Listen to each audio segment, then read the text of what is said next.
First International Bank nke Nigeria. Ụmụasa ndị Owerri egwu ha tiri mgbe gboo mgbe elu banye ọsa mgbe onye nwe ife ji ụfa ka ewerie mgbe ya na-ekwube na ezi dị n'ụkwụ mgbe ha na-ekwu na ụbọchị dị mma mgbe nwanne na nwanne na-abụfa na-ele ife adasị mụta ọkụ mgbe okwu na-adị ka esi were kwuo ya mgbe a na-abụ ekwu na mbọsị eke ọ ma-abụrụ mbọsị eke ọ bụrụzi kịta ekike na-adụ ọjị na ya ahụ ya ovu ya ihe niile gbanwesị ya kịta azị ọ na-abụ nwanne kpọrọ nwanne ya iwu bụ na okwu ya ga na-abụ n'ala onye chọrọ ka ọ dịte ndụ aka kịta ya na nwanne ya na-eri ihe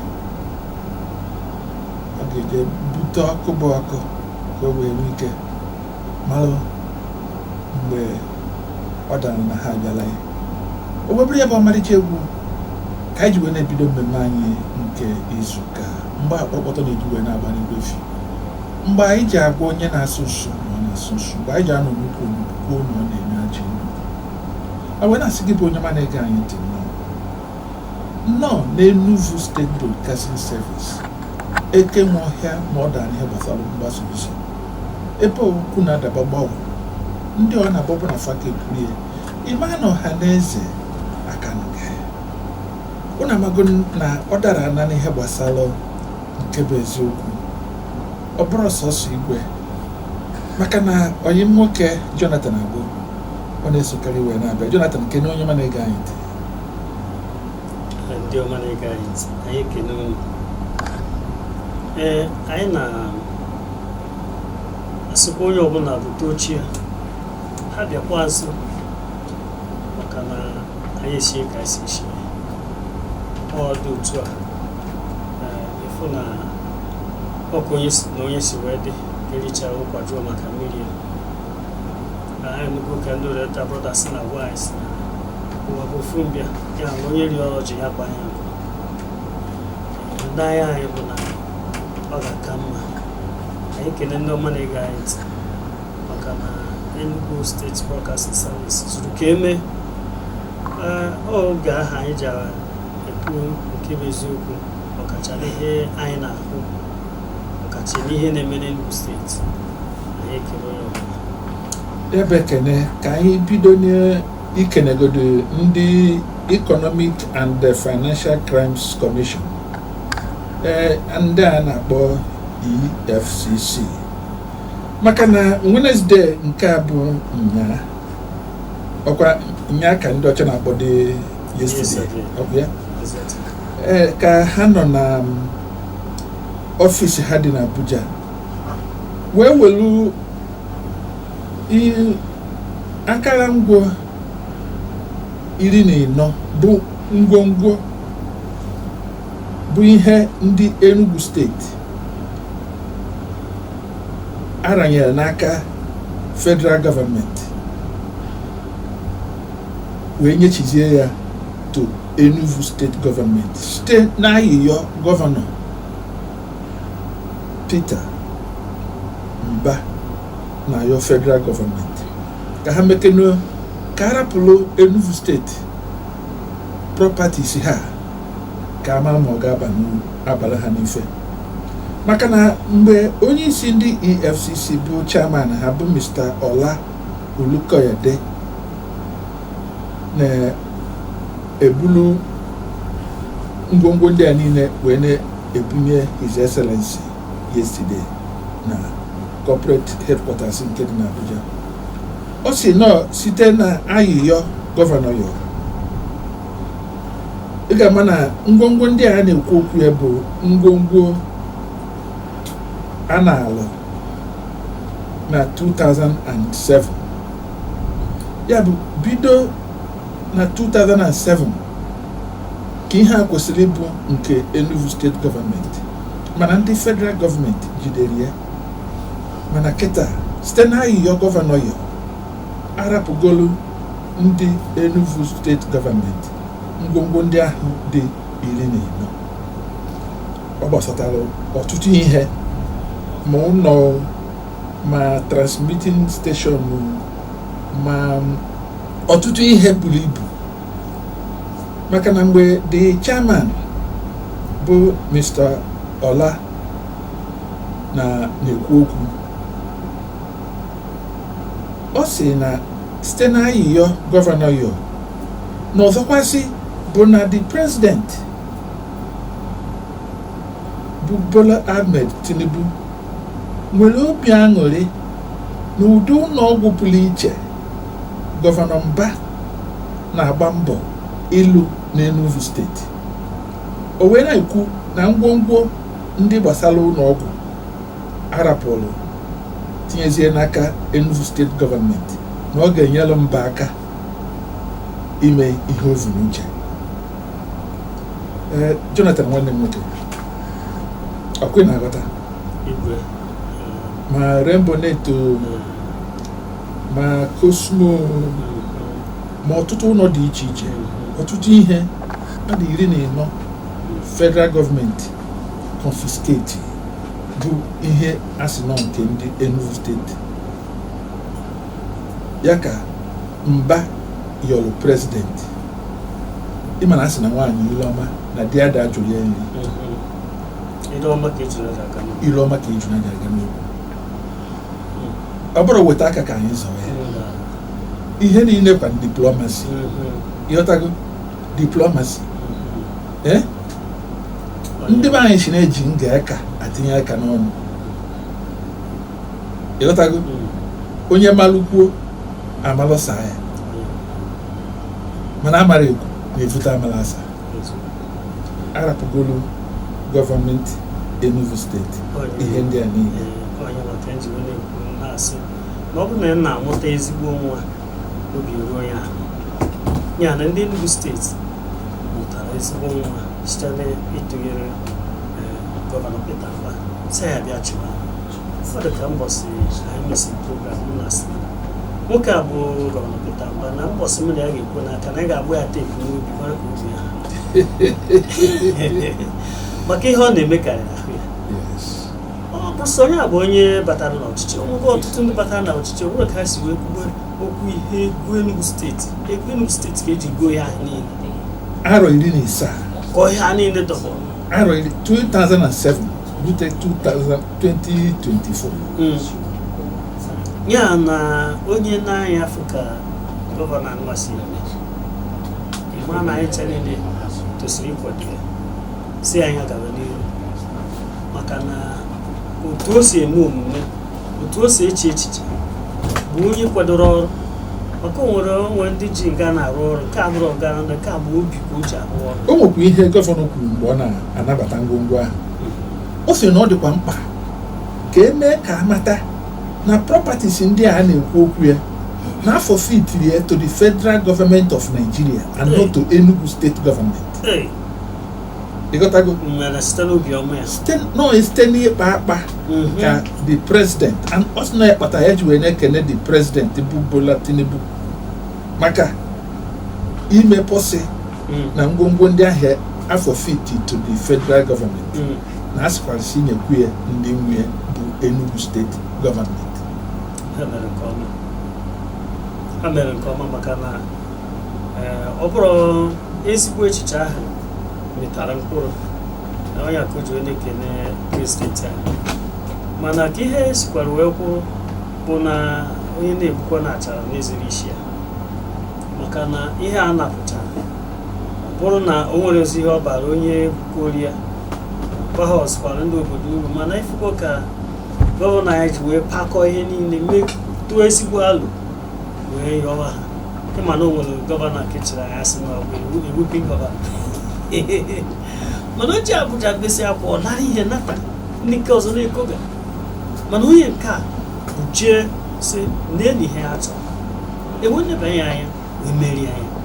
Ị ga-afụ na ọ ezigbo obi na onye ọbụla nwere ezigbo obi bụkwa ezi ihe ọma na-abịa, maka na ịkụọ mkpụrụ ọma emetara mkpụrụ. Ihe a na-egosi bụ amara ekwu na-ebute amara asa. Ịghọtago? Diplomasi bụ diplomasi. O nwere mgbe tere aka, mgbe gboo otego aka tupu ndị amị Naijiria wee gụbazie akwụkwọ gụmiwe akwụkwọ agụmi.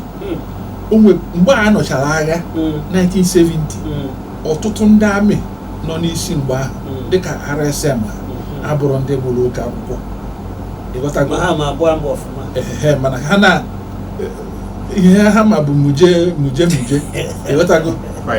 Ọ bata n'ihe gbasara maka na ihe kpatara ya onwe gbasara ijelu na ebe gariki mgbe ahụ ọ bụrụ wee chọpụtazie na ebe a ndị amị kwụcha na line ka dị onye isi ha na-anọ wee na-agwa onye papia ma mama ya nwụrụ na papia nwụkwara dịka akwụcha na line na-emetụ ntịrị ị na-anụ Sergeant John ọsịa papa ya mutu otu aka o si agwa onye ahụ nọ bido na line ebe ahụ jirebe onye ahụ ya osiwe onye ahụ ndo o wee bụ na onye isi bịara that very day wee kpọọ the RSM si mba ya na-use diplomacy that he should try to break the news gently.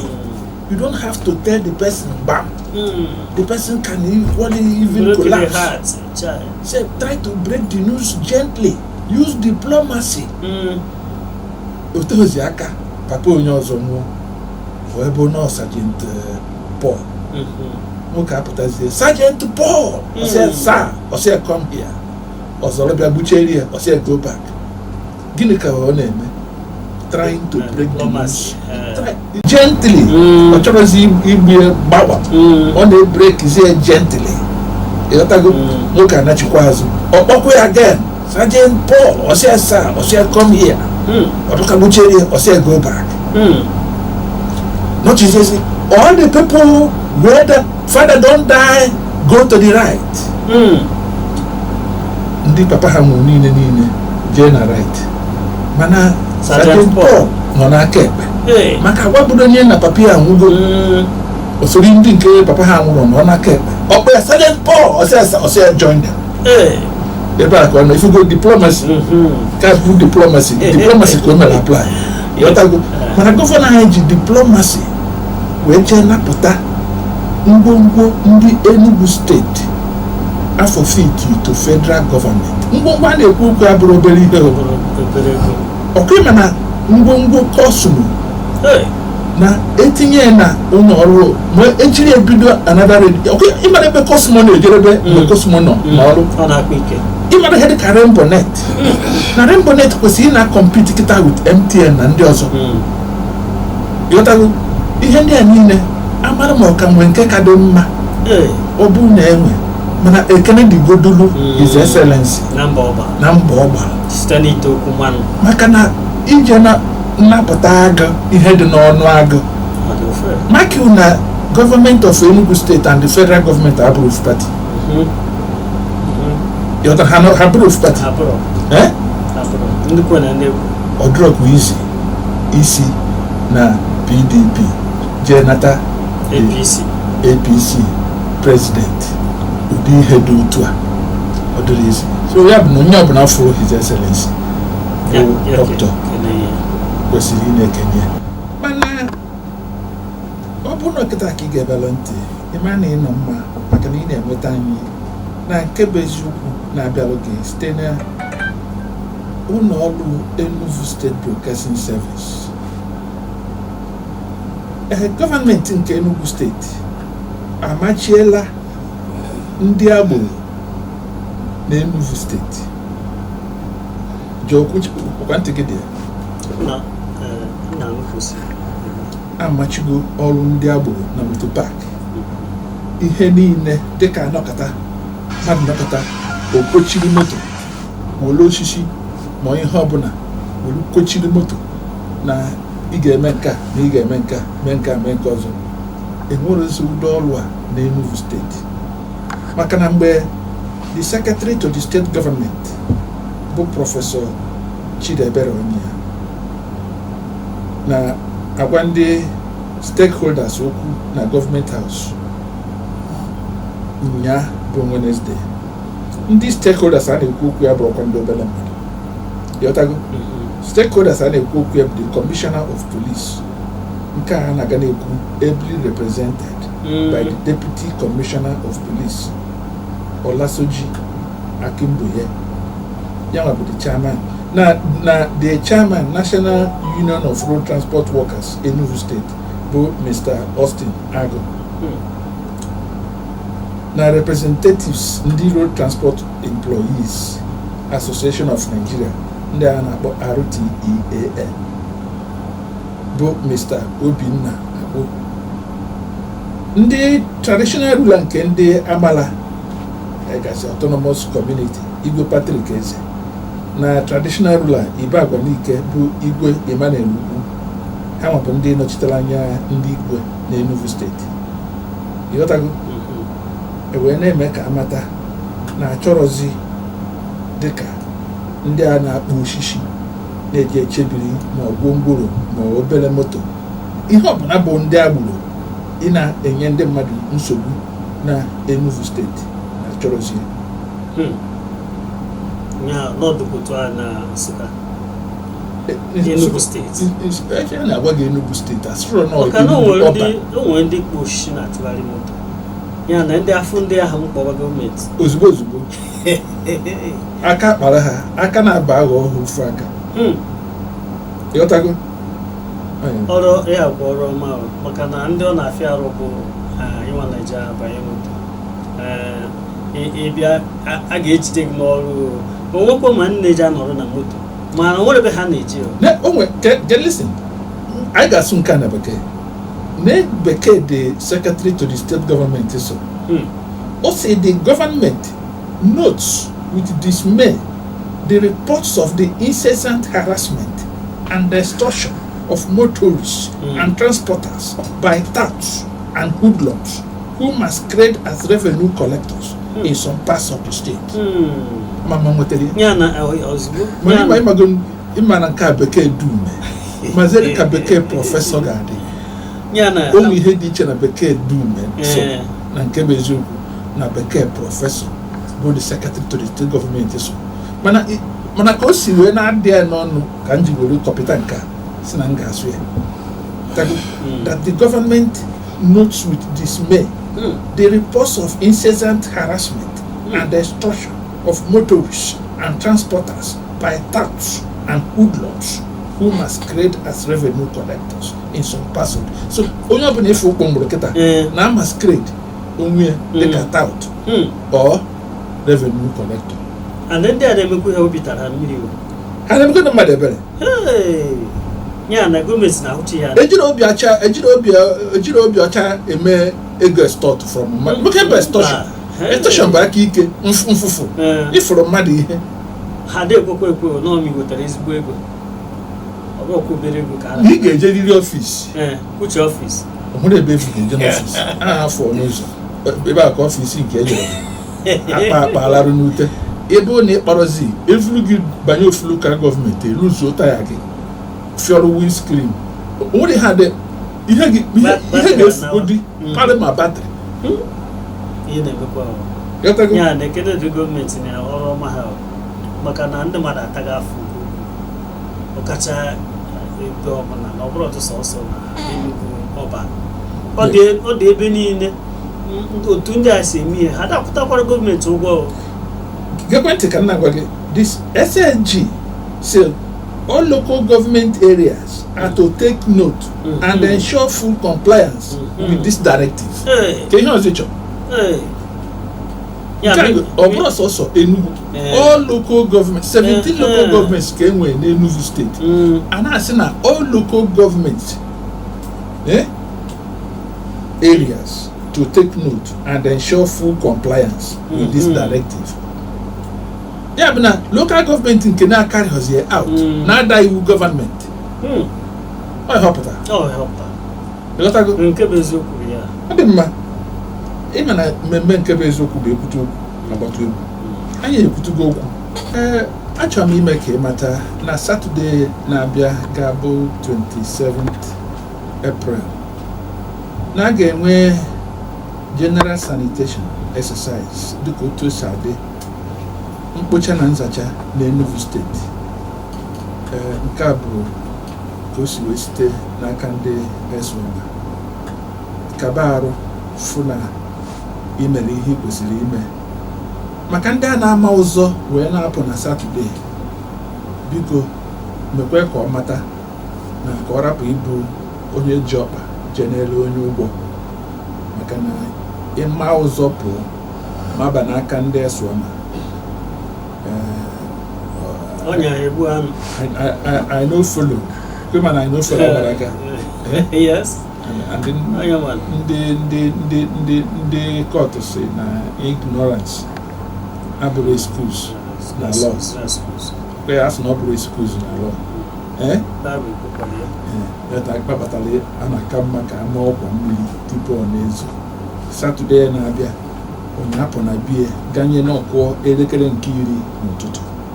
Iwe ike pụwa ka Enugu steeti wee dị ọcha, maka na ya ma ụzọ pụọ ịmaba n'aka ndị esụọma. Anyị na-agbazi egwu ụna, mana ka mme ka ịmata zie kozi the SSG Secretary to the State Government ziri ka ezie